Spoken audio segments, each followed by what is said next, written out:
Okay, fine, I'll address it. Every single time I ask you for your hot takes to make a video, somebody likes to complain about my rating system. Since I started this series, my scale has gone from Indian spicy at the top all the way down to the opposite of spicy, which is, of course, minty. But apparently, not everybody agrees with me on this. Minty isn't the opposite of spicy. No, it's creamy or milky or something like that. Milky is a common suggestion.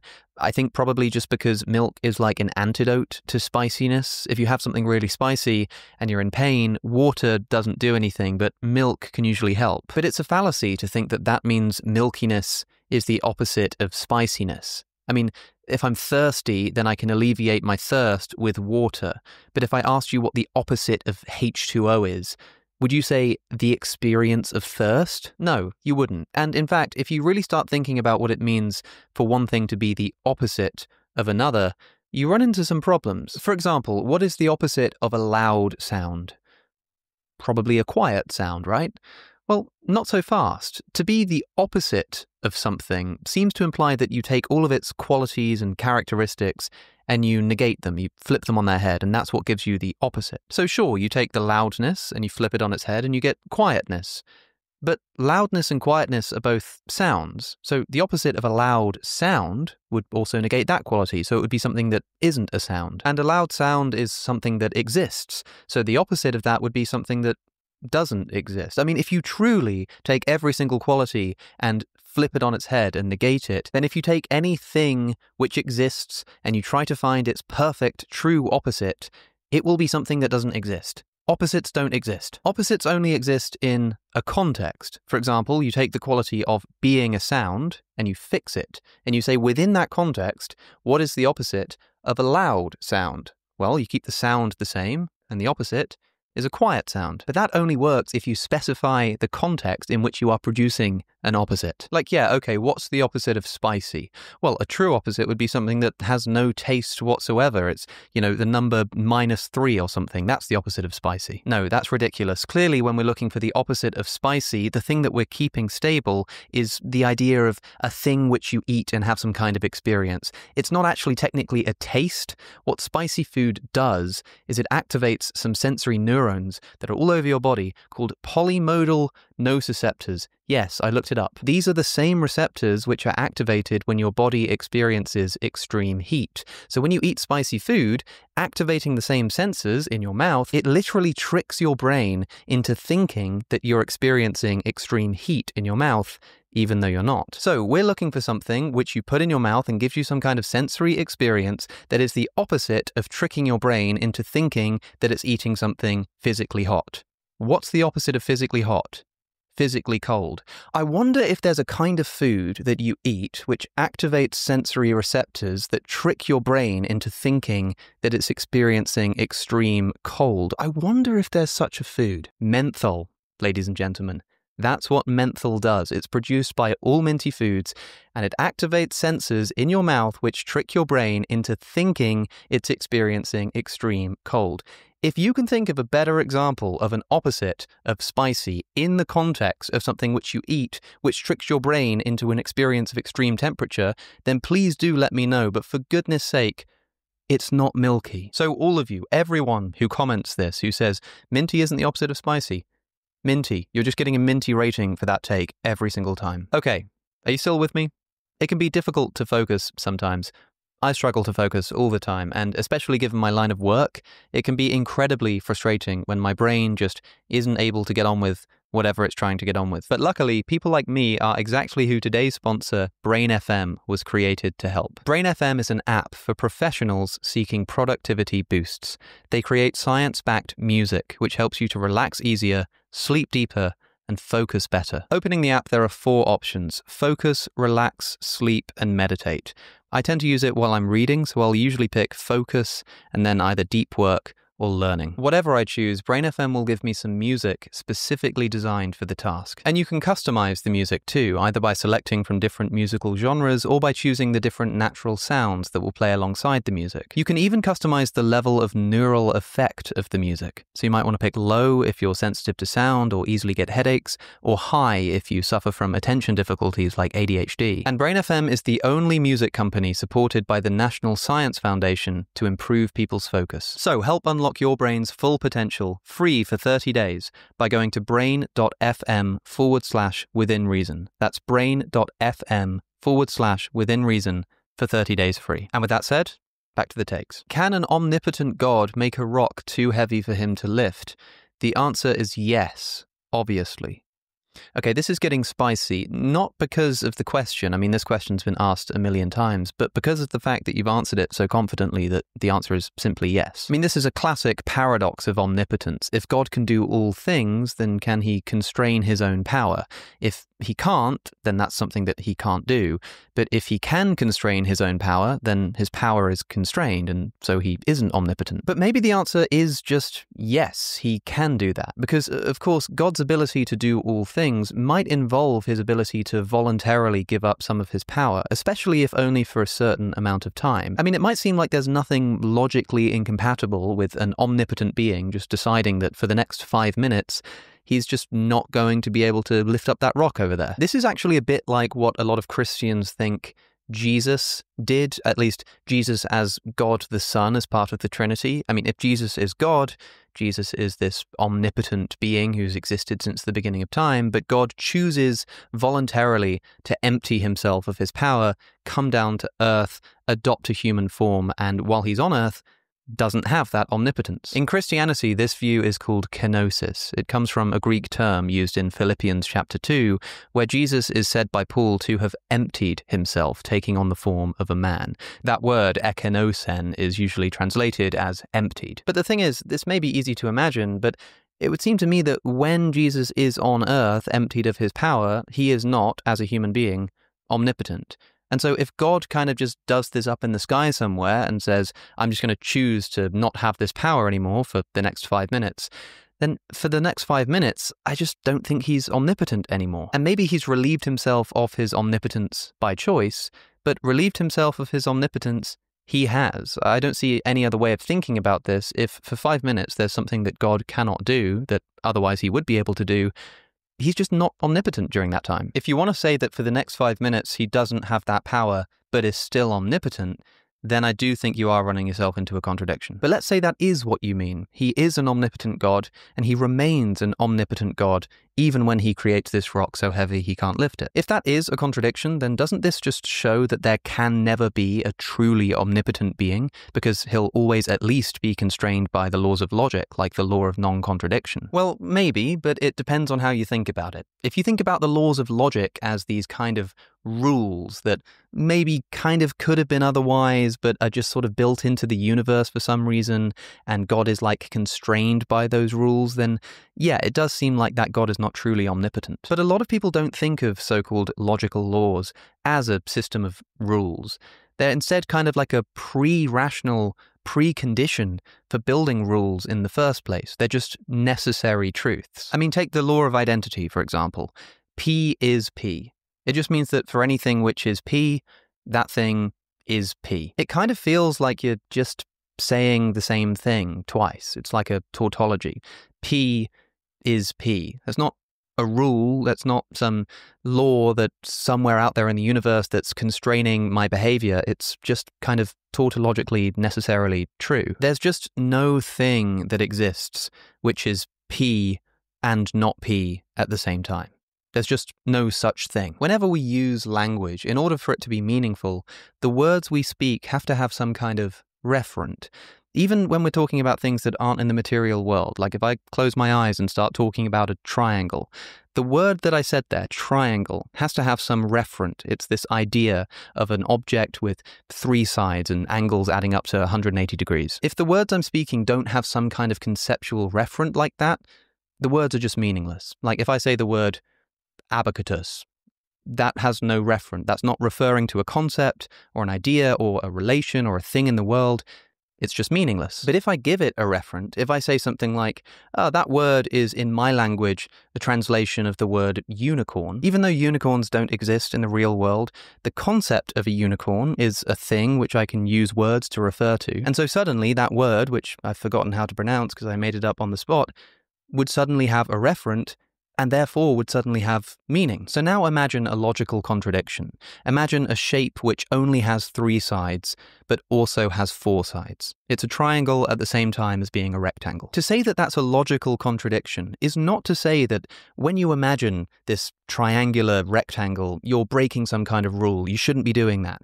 It's just to say that it's impossible. There is no such thing. You cannot have such a concept in your mind. It just doesn't exist. And so on this understanding, a logical contradiction is not a breaking of rules.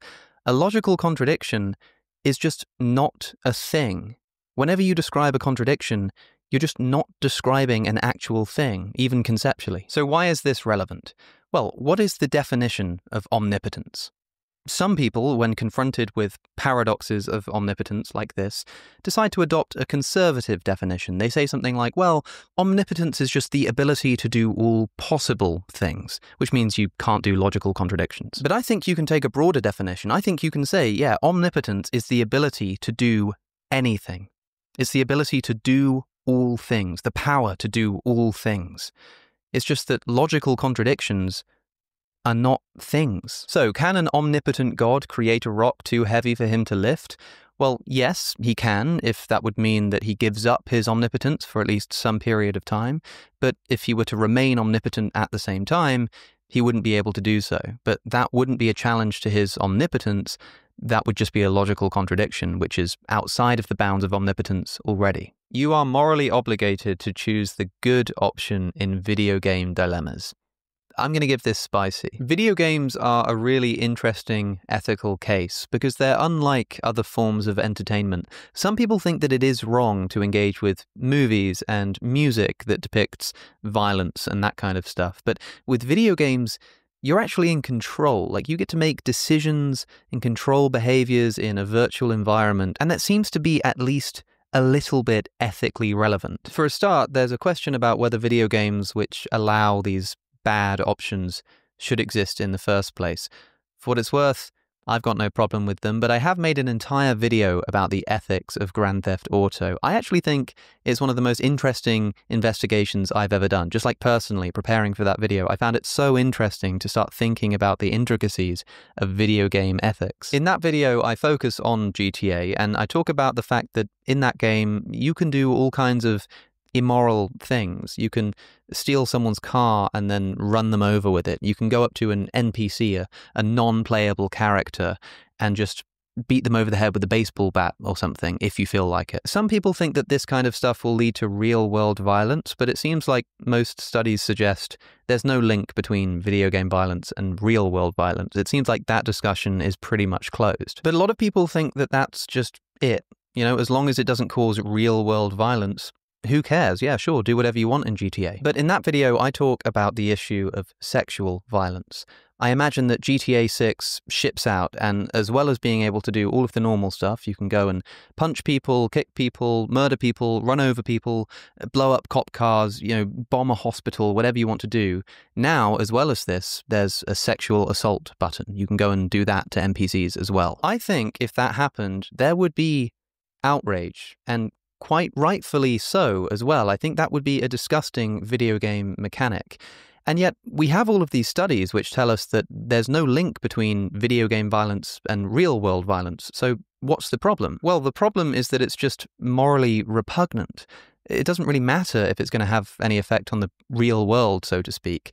It is just something we shouldn't morally allow for people to take enjoyment in that kind of simulated behavior. I go into this in detail in that video, and I discuss the uniqueness of sexual ethics as opposed to other kinds of ethics, and there's all kinds of avenues to go down. But I think what this shows at the very least is that the ethical question is not just about whether this video game behavior will cause people to do bad things in real life. There has to be something else going on. Like, if we decide that it's just morally wrong to allow people to enjoy simulating that kind of behavior, then why are we just totally fine with people enjoying simulating blowing up a hospital or stealing an ambulance and running over a bunch of innocent civilians with it. And yet, despite these considerations, I just can't really see much of a problem with Grand Theft Auto. I'm going to play it when it comes out for sure. But this kind of consideration might help us to start thinking about what this commenter is saying, that you're morally obligated to choose the good option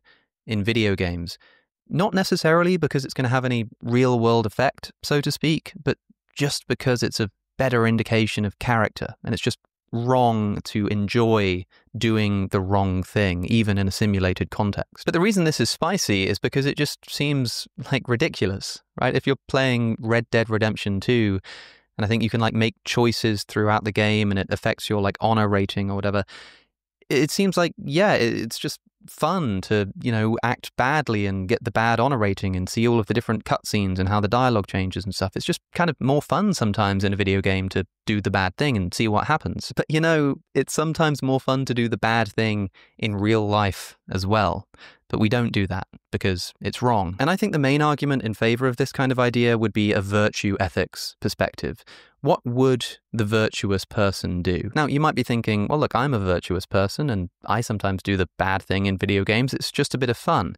But I imagine someone who hasn't played video games, like a grandparent or something, if I gave them this game, Grand Theft Auto, and watched my grandmother sit and try to play it, and said, oh, if you wanted to, you can pick up a gun and shoot someone, she'd probably be horrified by the idea. And I could say to her, it's just a game, it's all made up. And she would say, no, it's just, that's still just disgusting. I would never do that. People my age have just grown up in a world where we're used to this kind of thing as entertainment. But maybe if we managed to step out of that for a moment and look on it with fresh eyes, we'd realize that actually there is something a bit grotesque about all of this. So just imagine the most virtuous person you can think of. Maybe it's your own grandparents. Maybe you think of someone like Jesus of Nazareth, right? Jesus is archetypally this perfectly virtuous person, right? At least according to Christians.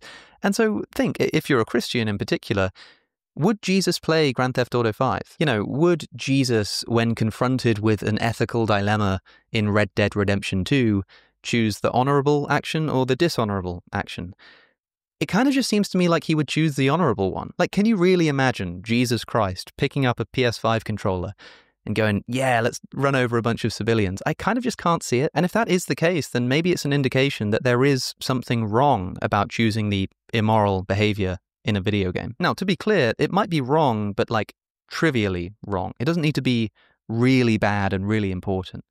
If I go and buy a coffee at the store and the person behind the counter says, how's your day going? And I'm having a bad day, but I lie to them because I can't be bothered to get into it. So I say, yeah, I'm doing great. Yeah, I've told a lie and that's probably not ideal. And there will be people out there who say that was probably the wrong thing to do. But who cares? If it's wrong, it's the least important wrongness that you can possibly imagine. And video games might be a bit like that. It might be that all other things being equal, yeah, you actually should choose the good option. But if you don't, it's really not that important. Yeah, I can't shake the idea that if I watch someone play GTA 5 and pick a bad option, I just don't think that person is immoral.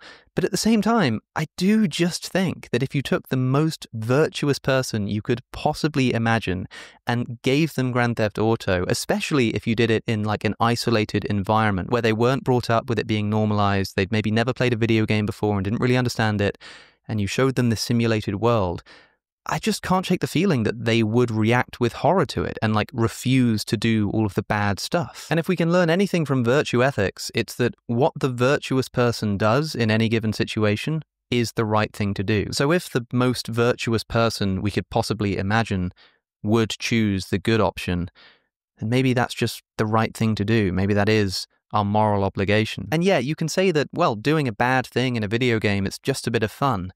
But so are a lot of immoral things, joyriding. It's just a bit of fun, trespassing and running around on someone else's property. It's just a bit of fun. It's a thrill, but it's wrong. Stop doing it. I don't know. I'm still going to choose to do the bad thing in video games sometimes. I don't think that makes you an evil person, but I do think it's an interesting thought and perhaps one that hasn't had enough ethical attention paid to it. I would love to see some papers written. I'm sure some papers have been written and some people can point me to them on the relationship between video game ethical dilemmas and virtue ethics. But just one more thing, there is actually a paper by Brian Tomasic. He's got a website called reducing-suffering.org, and he writes a lot about animal suffering. And he has this essay called Do Video Game Characters Matter Morally? And he makes a case in this essay that we shouldn't harm NPCs, non-playable characters. Those are sort of the people who just walk around on the streets in Grand Theft Auto or something. Not because of the effect on our virtuous behavior, not because it might cause us to go and harm someone in real life, but because those NPCs actually have moral value. Like, seriously, it's worth pointing out that he thinks the moral value they have is like really, really small. Like, it's almost minute, but that it is there, and that there's like this continuum of sort of preferences, from the preferences of a simple computer-generated NPC all the way up to like the preferences of an animal and then the preferences of the human animal, and that these are all preferences. It's just that the computerized NPC preferences are extremely more rudimentary and therefore extremely less morally serious.